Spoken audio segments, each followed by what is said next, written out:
சீரியல்களின் full எபிசோடுகளை Sun டிவியில் ஒளிபரப்பான உடனே எக்ஸ்க்ளூசிவாக சன் நெக்ஸ்டில் மட்டும் ஃப்ரீயா பாருங்கள். பணத்தை ரெடி பண்ணிட்டு கால் பண்ணு, எனக்கு நிறைய வேலை இருக்குமா. போன வெய்ய. டேய் டேய் டேய்,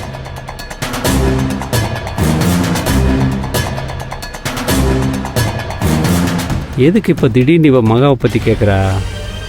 வேற ஏதாவது பிளான் வச்சிருப்பாளோ? ரொம்ப பிகு பண்ணிக்கிறானே. மகா எக்கேடு கெட்டு போனா எனக்கு என்னன்னு அவனே சொல்றான். அவன் சொல்றத பார்த்தா மகாவையும் செல்வத்தையும் பிரிச்சிட முடியும்னு தோணுது. ஆனா 1,00,000 ரூபாய் பணம் கேக்குறானே. அவ்வளோ பணத்துக்கு நம்ம என்ன பண்றது?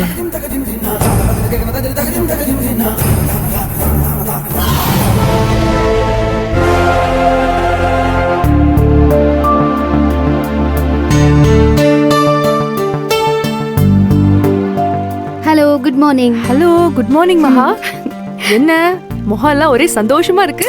அப்படிலாம் ஒன்றும் இல்லை விஜய். மாமா சொன்ன விஷயத்தை நினைச்சிட்டு வந்துட்டு இருந்தேன், சிரிப்பு வந்துருச்சு. நீ சந்தோஷப்படுற அளவுக்கு உங்க மாமா அப்படி என்ன சொன்னாரு? வா, அப்படி போய் பேசலாம்.